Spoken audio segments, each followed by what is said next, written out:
like starting with the quarterbacks? How do you think that's going in that process? Yeah, I think it's going good, especially in those team settings. When you can incorporate the offensive lineman, defensive lineman, they can kind of feel it. Like everything kind of happens just a little bit slower than it does on air. So for us, that's super valuable, especially as route runners, to get the quarterback timing and get them all settled in. Well, whenever you were in free agency, what is it about the Texans that kind of stuck out to you? I came in and met DeMeco, and right away, he jumps out. Like, he's a great guy, full energy. I know you guys have all probably met him. I have a lot of respect for the schemes that they brought over. I like the coaching staff. I like the nutrition staff, the strength staff. Like, everybody that I've met around here has been great. And so that, to me, right away when I came, I was like, okay, this is a pretty cool place. And they're a young team. They got a lot of good young pieces and a lot of veteran leadership. That nobody really talks about, but you get in the locker room, you feel it right away. So I think it just felt a lot, very familiar, very comfortable. And I think when I came, it was like a no-brainer for me. With tight ends, it seems to sometimes call security blank for quarterbacks at times. What's your relationship with quarterbacks right now? We've noticed from Davis, from CJ. How do you approach that relationship with those two? Yeah, first of all, Slowick has brought a very quarterback-friendly scheme in. And so I think there's a lot of answers built into a lot of just the scheme stuff that he's got in so far. And a lot of that, is going through progressions, and a lot of that sometimes is the tight end late. And so building that relationship, whether it be, in OTAs, minicamp, throughout the summer, just trying to, again, work on that timing aspect of everything. That's really what it comes down to, is just developing that trust, with all those guys. And I think, we got some strides to go, but I feel like we made a lot of progress, especially from where we started in OTAs. So during the offseason, how often did you work with the guy? Go ahead. I think we're asking the same thing. Off-season workouts with the quarterbacks and some of the offensive players. Did you do some of that and have that? Yeah, everybody was pretty much here for OTAs, minicamp, and then throughout the summer, we've gotten together, thrown a few times, So just any of that extra work that you can put in running this stuff, it's a brand new offense to everybody. And so I think the more time on task that you have, a lot of guys have been super willing to show up and put in the work. The more of that we can get, the better, because everybody needs it. You guys had one in UH. Were there other places around the country, or was it mostly here in Houston? There's one in Houston. Yeah, we've thrown at different spots. I'll be honest. We've tried to avoid the outside in Houston all summer. So whoever had the open indoor gym at the time was who we were throwing with. So, but yeah, we've been a few places. What's the most challenging part of implementing and learning the scheme? Is it the timing, repetition? What would you say is the most challenging part of it and trying to learn? I'd say this scheme specifically, it's just a lot. There's just a lot of volume. Period. Everybody, top to bottom, there's a lot of different ways that we can run stuff, and then there's ways that you can flip those and run it the other way. It's so I think it just in terms of sheer volume, it's just a lot. And so I think that's the biggest challenge in my mind. And then just, again, getting the timing, the rhythm, the verbiage down, making sure everybody's comfortable hearing things in and out, quarterbacks included. Again, it's a new offense for everybody. And so I think everybody feels a little bit kind of a rookie at some points when it's you hear a play and you're feel yourself thinking out there a couple times. And so eliminating that process, I think, for us is going to be the biggest step forward. I would love if you guys to know Laramie and Titus and Shaq. And what is your first impression? To be honest, the O-line's kind of in their own little room, and they stay pretty close. So I haven't had a bunch of sit-down conversations with those guys, but my first impressions of them they're great. LT came in and straight away he's a big-time guy. He just got a nice big contract, and but he carries himself very, very humbly. He's very easy to talk to. He's outgoing. He's one of the leaders in the locker room for sure. Same thing with Titus and Shaq. Those guys are.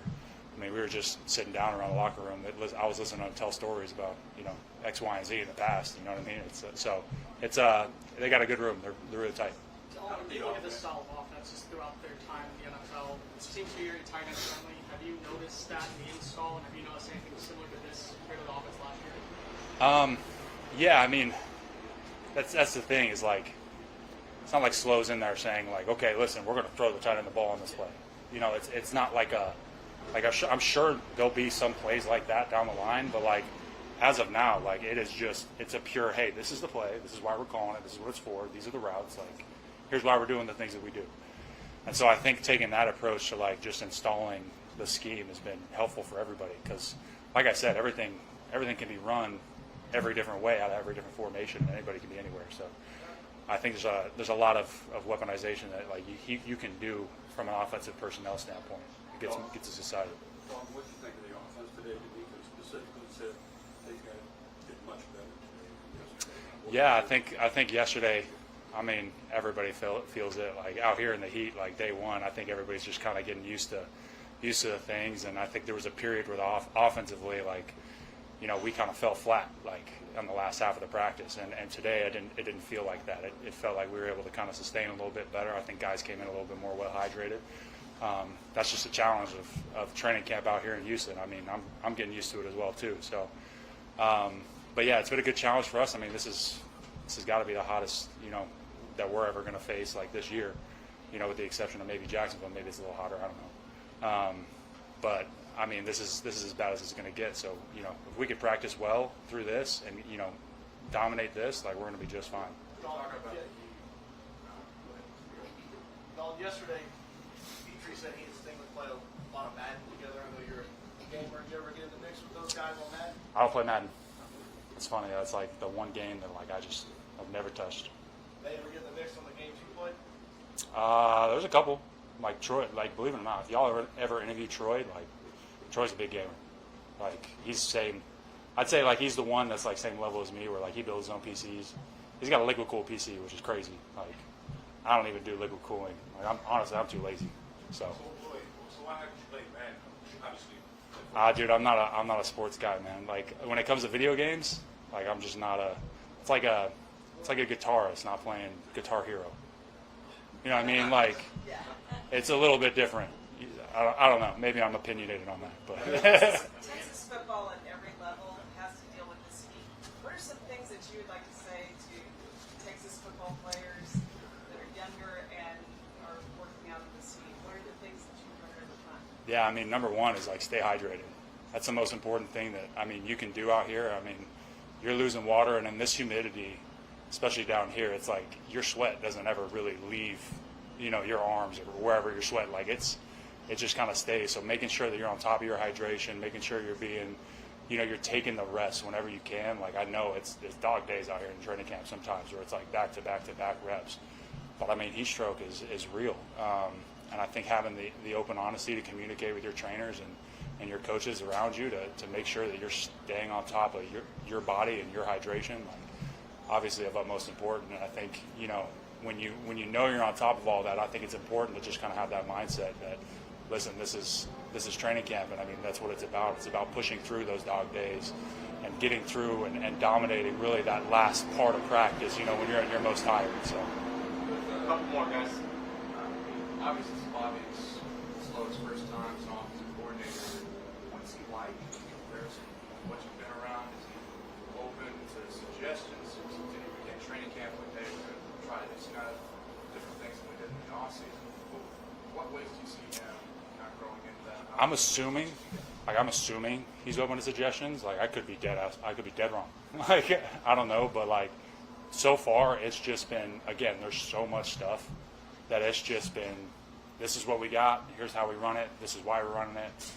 But I think the biggest difference for me is like he's really like opening it up to like, hey, listen, this is the routes, this is how we run the routes, this is our splits on this play, this is why this is our splits. This is like he's teaching not only what you have on a play, but he's going through and he's like, listen, we're doing this because this. Like, and he's kind of going into the depths of like why we kind of do all the things that we do. And I think when you're installing stuff, at least for me, that's like super valuable for players. You know what I mean? Because like, one, it's not only going to create those like, you know, visual and like memory cues when you hear this, but it's going to like help.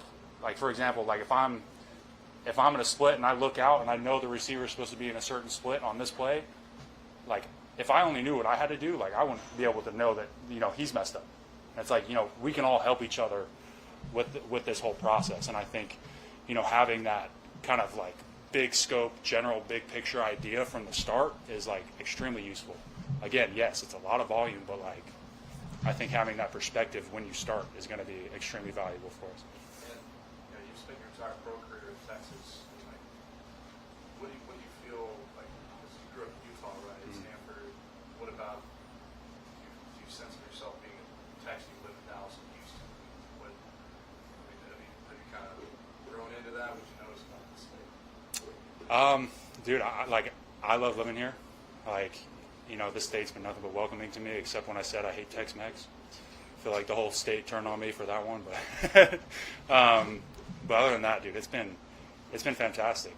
I've really enjoyed my time here. I've enjoyed like getting to know a new city, especially coming down here. I mean, you can tell it's a much different vibe from Dallas, and I mean, down here we're living in the city, which is like a stark contrast from kind of Dallas, where we're kind of in the suburbs.